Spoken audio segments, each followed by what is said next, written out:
People ask me why I keep investing in mobile homes, how I can make such a good return on investment on something that they've been told their whole lives depreciate.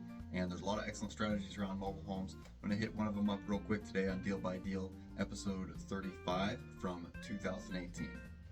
So this deal was not complicated. We purchased this mobile home in a park in 2018 for $7,000. The way we structured it is we gave her a couple $1,000s down payment and we financed the other $5,000 while we could get the property fixed and resold. As you can imagine, in a $7,000 mobile home, it was not in very good shape. It needed flooring and paint and just several little cosmetic things that were more time than money, but not very much because it was pretty, single wide, not a lot of square footage of flooring, not a lot of square footage of painting, not too much that needed done just because it's not a large property. That's something that I like about mobile homes, is that they're usually small, so you got a much smaller footprint to deal with. So we turned around, we sold this home for $27,500. We bought it for $7,000. We put work into it. We put new flooring into it, a few other things. I think we made about $15,000 in a few months. So it wasn't life-changing money, but pretty good return in just a few months. We usually aim to sell these on owner financing so we can carry the paper and collect monthly payments. We make a good spread on it by doing it this way. It's our typical Tyco style deal I've talked about over and over and have several more to talk about also. But if we can get it at a cheaper interest rate and sell it at a more moderate or higher interest rate, we're not only making that $15,000 spread, but we're also making money on the interest, which is of course what the banks do to make a lot of money. It's something that the timeline, the longer it takes, the more money you make. So anyways, in this case, I believe if I remember right, they did pay cash, which is also great. We just could take our profits and reinvest them into the next one. The other thing that we did to remediate this property is that it smelt like animal. That is very common, not just in mobile homes, but in a lot of the rehab properties we buy, bought puppy mills before and foreclosures and squatter homes. And the odor situation is something that we deal with quite a bit. And the pet situation is not usually extremely difficult to resolve, but it can definitely be a huge turnoff for anybody that's not an investor.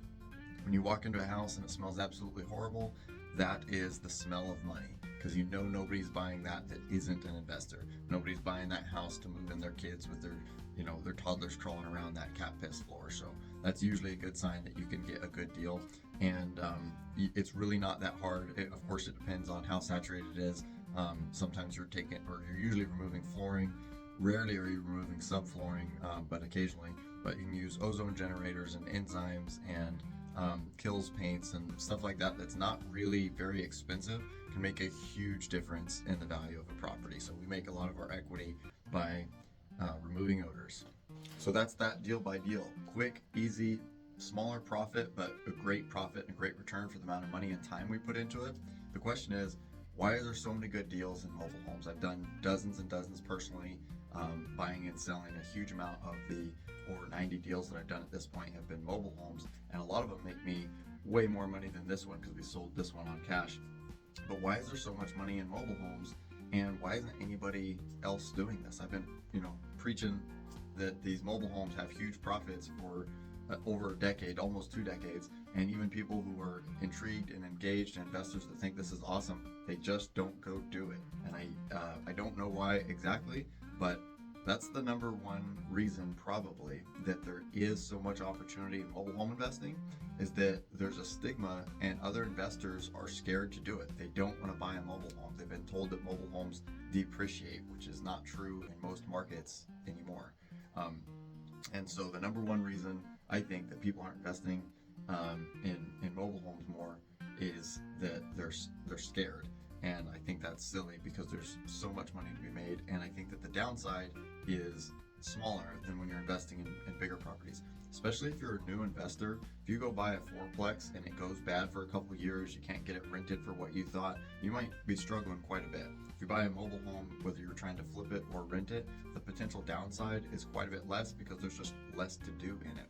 Another thing about investing in mobile homes is you don't have to spend the same amount of money that you would in fourplex for a single family home. If you're remodeling the kitchen, you can definitely buy the base materials. The cheapest stuff off the shelf at Lowe's or Home Depot is going to be a big improvement on what you have. Same goes with flooring, same goes with paint, same goes with the quality and the price of the contractor you need to hire. You don't want the guy that charges $100 an hour for his carpentry work. That's great when you're doing some sort of flips, if he really is the best of the best and is going to charge that to put out a really premium product. But for a mobile home, you can get the guy, around the corner that doesn't have a license, but he's been in the trades for a while and does a good enough job, is going to do. And I'm not saying to cut corners, but you can definitely minimize expenses on material and labor when you're doing a project like this. It's also a great time for you and maybe your family. If you've got kids, you want to get involved in slinging some paint and doing some work. If your work doesn't come out perfect on something like this, it's probably going to be okay. It's not like if you're putting in a $10,000 or $20,000 kitchen and you've cut the granite slab wrong, you're really going to cost yourself money. But it's something like this, you cut the countertop a little bit wrong off the shelf at Lowe's, you just put a little bit more caulk in it and call it a day. So why do people think that mobile homes depreciate? The problem with that is that they used to, and in some markets they still do, but in the majority of markets today, they're not really depreciating like people think. So let me give you an example. In our market, a lot of our mobile homes here in Alaska are from the 70s and the 80s. These mobile homes, that was an inflationary period there. So depending on how nice of a mobile home you got, a lot of them would have been between like $2,000 and $6,000 in those couple decades. Brand new, off the line, ready to go. Brand new for $2,000 to $6,000 in the 70s and 80s. Those same homes today are no longer in brand new condition.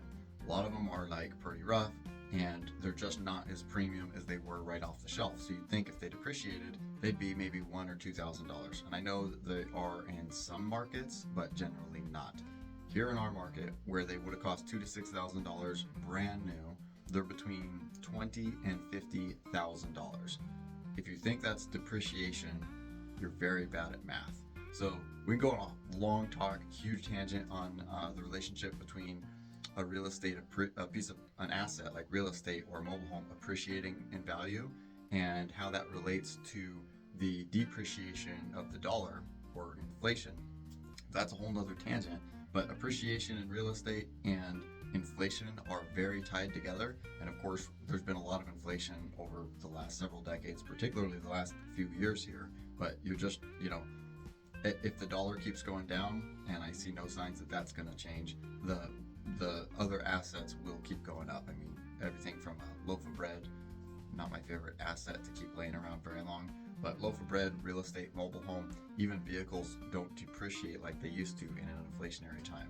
So over the decades, mobile homes appreciate. If you track it in a huge amount of markets, especially expensive real estate markets, where the reason the real estate is expensive is because there's so much demand, then there's even more demand on the lower end of the price bracket, which would be mobile homes in most markets. If there's mobile homes there and the real estate is going through the roof, the mobile homes are too, and in a lot of places they're out inflating, or they're out appreciating even the real estate. So when people say that mobile homes don't appreciate, I just want to rip my hair out. It's so frustrating. It's like that's just something you're repeating over and over and over, but it used to be $3,000 and now it's 50. How can you say that with a straight face? Mobile homes appreciate in most markets, just like real estate appreciates in most markets. There's always exceptions. All right, one more huge point on what makes mobile home investing really excellent, or lots of opportunity in the mobile homes, is that there are not good financing options in most markets, especially for older mobile homes that aren't pretty new. Here in our market, most of our mobile homes are older. They're from the 70s and 80s, and that's because geographically we're in Alaska and it costs a lot of money to ship them up here. So we don't ship in very many newer mobile homes. We have a bunch from the 70s and 80s because we had an oil boom and we had a population boom, and they needed to create a vast amount of housing, and anybody who was very skilled at anything, instead of getting a job building houses, they were working on our oil pipeline. So a little bit of history there. So when our population was booming, everybody who was skilled was working on the pipeline, and it was worth to ship in mobile homes for a while. That tapered off. Now it's too expensive and not economical, so we don't have a lot of them here.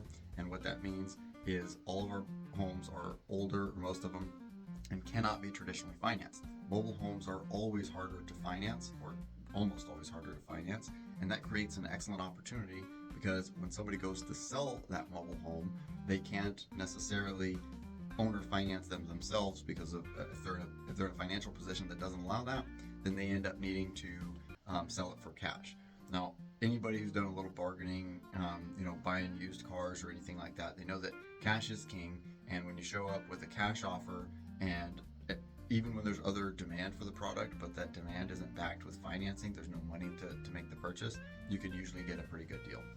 So when I'm talking to a mobile home owner who needs to sell, a lot of times they say, you can hold out and sell this at a much higher price on owner finance, and that's what I would recommend you do if you want the most money. But if you have to have cash, I can't pay you that same dollar amount with cash, because the reason I'm paying cash is to make money, and of course usually it needs work. It's going to need some flooring or cosmetic or whatnot. So you can negotiate a much better price with cash than you can if you're buying a more traditional piece of real estate. So for instance, if I'm selling a house for $400,000 and I have two buyers show up, and one wants to give me cash and one wants to use a conventional loan, if the one shows up with cash and says, I want to give you $380 for that property because cash is king and I'm here to close the deal with cash type of deal, that's fine. But to me, the conventional loan is cash too, because in 30 days, 40 days, I'm going to get the whole 400 minus closing costs and whatever. So I'm not interested in taking a cash offer from somebody versus a conventional, because at the end of the day, it's the same for me. But if the other buyer cannot get a conventional loan, then the only guy left at the table is the guy with cash, and now I may be forced to take $380 or $350 or $330 or just hold on to it. So the cash is king thing really, really works in markets like mobile homes where financing is either not possible or trickier. You can also use that same logic for vacant land, which is a little bit harder to finance, or recreational properties that aren't financeable, and in the commercial world. But all those things are financeable at some points. But anytime somebody has something that won't finance, then the cash discount can potentially get you a much better deal. Okay, and then the last one is the price point. So for new investors, I brushed on this earlier, it's a lot easier to get into a $10,000 or $20,000 mobile home than it is to get into a $100,000 or $200,000 house. So that not only makes it easier to get your foot in the door and get some experience and start building a resume for investing in a track record, but it also limits your downside if you end up, say it was a complete loss, you only lost a little bit. It's pretty hard to lose money on mobile home investing, whether you rent them, which sidetrack a little bit. Your cash on cash return is huge if you rent these, especially if you can purchase them on owner finance or with cash from an investor on reasonable terms. You can buy these things for so much cheaper than a unit that would rent for the same amount if it was a stick-built home. So huge profits there. But as far as the initial price point really limits your downside and makes it easy to get into. The flip side of that, I didn't mention earlier, the con to that is that after you've done more and more and more of these, doing a deal like this deal by deal that I mentioned where we made $15,000, and of course I'm splitting that with a partner in that case, so it really doesn't move the needle very much for me anymore. I would have to do so many of those a year to make it even worth my time, and then I'm doing extra taxes and paperwork and bookkeeping, that if I were to, instead of buying something for $25,000 that I could sell for $50,000, if I could buy something for $250,000 that I could sell for $500,000, I do this similar amount of work and get paid as if I did 10 of the smaller ones. Now, of course, it's a lot harder to find the second deal because there's a lot more people looking. It's got the competition that the mobile homes don't. But the point is, as your business builds, you start moving away from mobile homes like I have. I'm still doing some, but not very many. It's not because they're not awesome ROI. It's because the return on investment is awesome. The total amount of actual dollars that hit my bank account is just not what it could be when I'm focusing on much bigger projects now.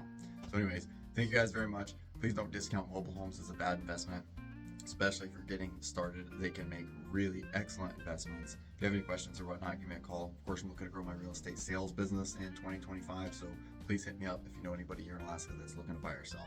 Thank you. If you guys have any real estate needs whatsoever, please reach out. In the meantime, please like, subscribe, share, follow, comment, and you can find me on any of these other places that you enjoy your content. So thanks very much. Really appreciate it.